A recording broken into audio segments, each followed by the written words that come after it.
Então, crise no capitalismo mundial.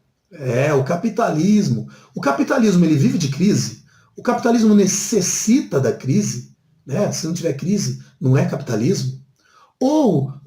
Existem várias teorias sobre o capitalismo. O capitalismo passou por um período de evolução, né, mundial. Então vamos tentar entender melhor esse contexto, né, e bem como esse sistema, e através do New Deal.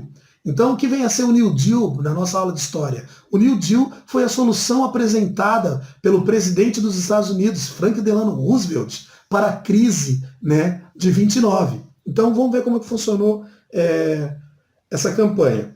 Nós vamos ter lá o keynesianismo, né? Então, o capitalismo, né, na sua origem, né, o capitalismo, a raiz, vamos dizer assim, ele é do Adam Smith, o mercado livre, a mão invisível do mercado, deixa fazer, deixa passar. Então, o Adam Smith entendia que o mercado ele se regula sozinho, né?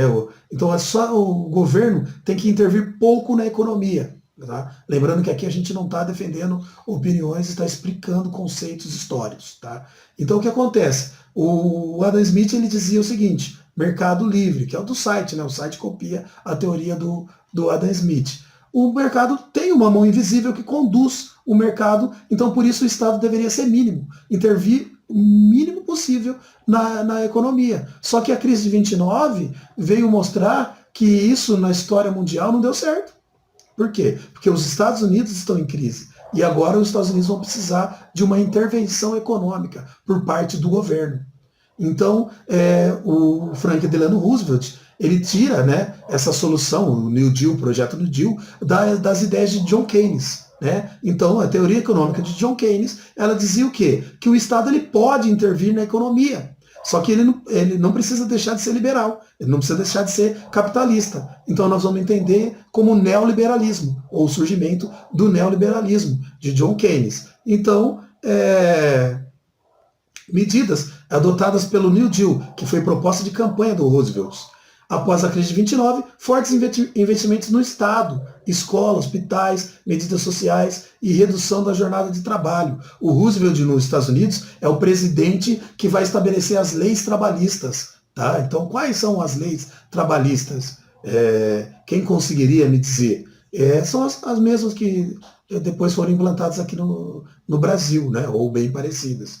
Então, ele vai regular, né, as leis do trabalho, e para tentar criar novos empregos, direitos trabalhistas, uma nova realidade social e salvar, né, a economia estadunidense liberalista, né, e capitalista. Então o que acontece? O Franklin Delano Roosevelt ele tinha o seguinte plano que foi, né, colocado em prática e conhecido como New Deal.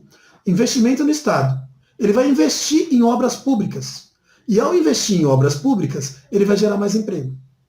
Então ele vai tirar medidas sociais, como subsídio de desemprego, salário mínimo, etc.